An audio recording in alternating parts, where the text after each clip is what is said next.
Hello everybody and welcome back to Weeknight Hero. As always, I'm your GM, Evan. Now with the combat videos wrapped up, I thought I'd get into the next big arc of our How to Play Mutants and Masterminds series, and that involves getting into creating campaigns, setting encounters, and building believable adventures so that your players enjoy them. Now let me give a little anecdote here. So while checking on the forums and the discords and all that, I have noticed that Mutants and Masterminds does have a severe lack in pre-made adventures, so a lot of the times the only advice that someone gets for a campaign is just do it. Just do something that your players would like, which, while correct, is not exactly helpful, which is where this video comes in. The basics of campaigns seems very simple, but more often than not, they fail to hit the mark in one key area. So the best way to start a campaign is to set up a theme and boundaries about what the characters will be doing. So what do I mean by this? Well, the first major question you as a GM should ask yourself is who are playing the campaign and what are their characters? It's the reason why I get into these videos after the road to character creation, because character creation is the best and biggest step. Then the next step is writing adventures around them. So you establish your characters and how they come together and the kinds of things they like. So this is what I mean by theme, is you're firmly establishing the type of team that you've created here. Whether it be a team of street level heroes, whether it be like a Justice League type superhero group, whether it's the Suicide Squad. Each of these groups are very different in how their teams mesh together and the kinds of challenges they're going to face. All of these things should be established way ahead of time and should fit the needs of your characters and your players. Now, why is that? Well, I like to look at it this way. There's 3 types of role-playing skill that characters might have going into encounters. And this comes from years of playing role-playing games, doing role-playing forums, doing all this. So like I said, it breaks up into 3 groups. The one is the low role-playing skill, and this is typically somebody who has never played a role-playing game before, very likely hasn't even played a role-playing video game before. So the idea of stepping into another character is very difficult for them. So what do they do when they make a character? They make a character that is exactly like them in every sort of way. There's no separation between who they are versus the character that they play. So the challenge with these kinds of characters is that they often don't even know what their capabilities are. They also very likely know not too much about the system. So it's very difficult for them to come into challenges, and it's very difficult to think outside of the bounds of their character because this is just a new realm for them. This is where all my discussions of the waist-high fence come into play, is a lot of the times they need to be led to water and they need to learn to drink it.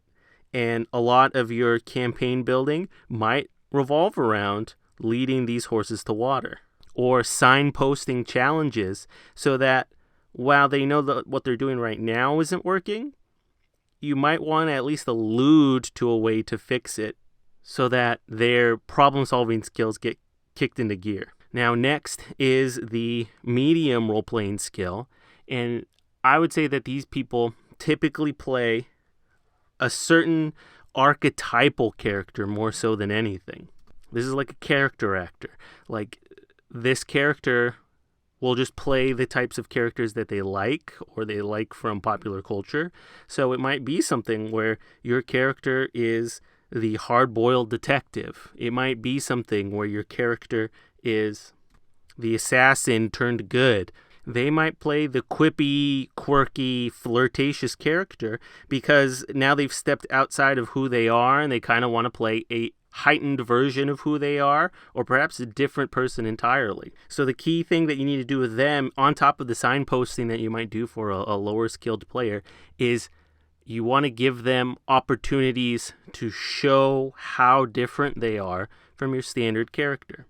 A hard-boiled detective might use the intimidation skill to break their opponent's spirit rather than actually fight them by giving them some tough but sobering words. the quippy trickster character might rely on the deception skill or social skills and interaction skills in order to best the problem. So what you're doing here is you're changing the types of encounters that might occur to reflect the characters that you have, because ultimately you want their characters to shine and you want to give them the opportunities to role play as their new characters, because that increases engagement. And finally, you have your higher skill level players. I like to say that all of the bombacity of the mid-skill player kind of gets brought in and it goes supernova, and their characters are now forged into like these three-dimensional sorts of players. This is something I used to run into a lot back in the day, is once you've played 12 different versions of 12 different archetypal characters, eventually you settle in on the person that's the existentialist. You settle into the magical character who likes to use their powers to help people.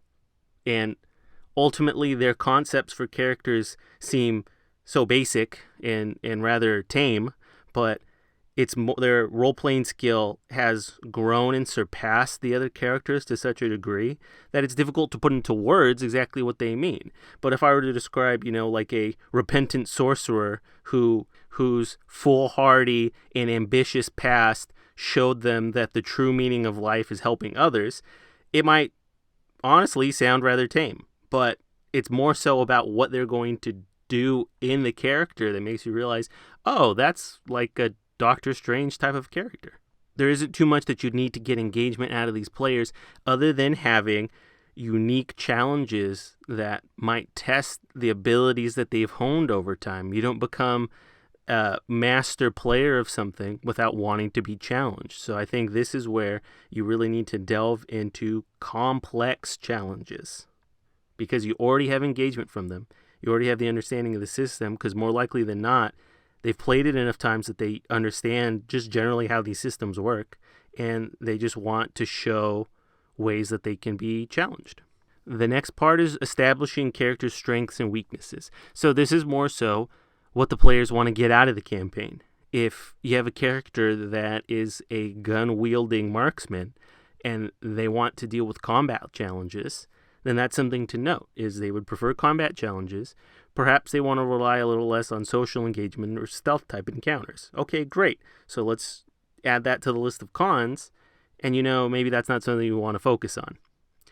And then you go into the next character, and their big thing is forming a team, and they just want to be involved and support the group.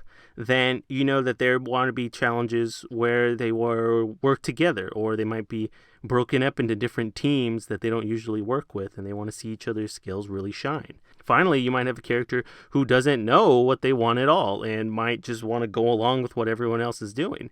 And that should be the opportunity for the other players to help them out in that kind of a way, to really mold their character into what they want it to be and provide opportunities where their skills can shine more so than everyone else's. Maybe this character will at some points have greater combat encounters than the combat-focused character.